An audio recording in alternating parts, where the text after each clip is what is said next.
নানান জায়গায় দাপট চালিয়েছে, দুষ্টামি নোংরামি করেছে, দুর্বৃত্তায়ন করেছে, তাদের অনেকে এখনো ভারতে আশ্রিত, খুব মৌজ মাস্তিতেই তারা সেখানে আছেন। বাংলাদেশি তরুণদের মধ্যে ভারত বিরোধিতা বাড়ছে কেন, কি মনে হয়? বাড়ছে, সেটা সত্য, একদম তরতাজা বিষয়টা, লুকোচুরির বিষয় নয়।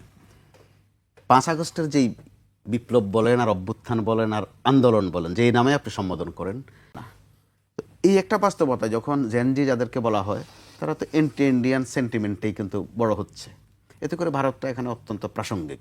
আবার ভারত যে কিছু সর্বশেষ যে ভূমিকা রেখেছে, আপনার মনে থাকার কথা, ডক্টর ইউনূস যেদিন শপথ নিয়েছেন ঠিক ওই দিনে কিন্তু ফেনীর ওই দিক দিয়ে পানি ছেড়ে দিয়েছে, অর্থাৎ ডিস্টার্ব করা যেটা।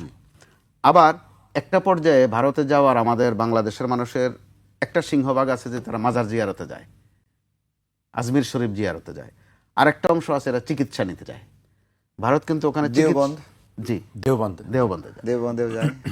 আরেকটা অংশ আছে যে চিকিৎসা নিতে যাওয়ার একটা পর্যায়ে ভারত কিন্তু বাঙালিদের জন্য হোটেলে থাকা খাওয়া বন্ধ করে দিয়েছিল কয়েকটা দিন। অর্থাৎ ভারত সরাসরি এমন প্রতিপক্ষ হয়েছে, ভারত কিন্তু প্রকারান্তরে বাংলাদেশের জনগণেরও শত্রু হয়ে সবশেষ গেছে। আপনি দেখেন ক্রিকেট নিয়েও করলো, অর্থাৎ তারা খেলাও বাদ দিচ্ছে না, আমাদের নির্বাচনও বাদ দিচ্ছেন না। ওখান থেকে সুজাতা সিং এখানে এসে নির্বাচন করে দিয়ে যায়। অর্থাৎ আধিপত্যবাদের একটা বিষয় আছে, আর আমরা আধিপত্যবাদ শব্দটারে এত ছোট করে ফেলি যে যে শুধু একটু খবরদারি করলেই বুঝি আধিপত্যবাদ। রাজনৈতিক খবরদারি, কূটনৈতিক খবরদারি আছে, এখন দেখা গেছে খেলাধুলায় খবরদারি আছে, স্বাস্থ্য শিক্ষা নিয়েও খবরদারি আছে। এগুলোর মধ্য দিয়ে ভারত নিজেও কিন্তু একটা এমন একটা সেন্টিমেন্ট তৈরি করেছে যে এখানে ভারত বিদ্বেষী একটা মনোভাব তৈরিতে ভারতের একটা সিংহভাগ ভূমিকা আছে তাদের নিজেরই। তারা প্রতিবেশী না থেকে আধিপত্যবাদ একটা আচরণ যেটা করেছে, যে কারণে আমাদের এই জেনারেশন স্বাভাবিকভাবেই ভারত বিরোধী।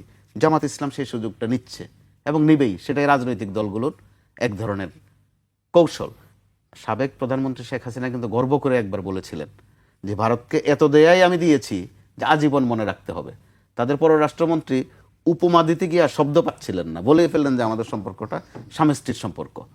হয়তো স্বামী স্ত্রী বুঝাননি, কিন্তু সম্ভবত তাৎক্ষণিক আর কোনো শব্দ পাননি। অর্থাৎ এই বিষয়গুলো আপনি চাইলেই মুছে দিতে পারবেন না। আবার মাঝে মধ্যে শেখ হাসিনার কিছু অডিও ফাঁস হয়, হোক ফেক বা জেনুইন যেটাই হোক, সেটা কিন্তু ভারত থেকে, যেহেতু তিনি আছেন ভারতে।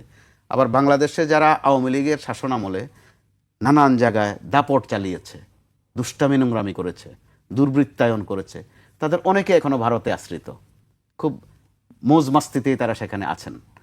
যে কারণে একটা ভারত বিরোধী সেন্টিমেন্ট এখানে তৈরি হওয়া অত্যন্ত স্বাভাবিক। 24 কিন্তু ভারতও একটা সুযোগ নিতে পারত যে দেশ টু দেশ, কান্ট্রি টু কান্ট্রি, বাংলাদেশের সাথে বা বাংলাদেশের জনগণের সাথে সম্পর্কটাকে একটু আরও উচ্চ পর্যায়ে নিয়ে যাওয়া, সেই সুযোগ তৈরি হয়েছে।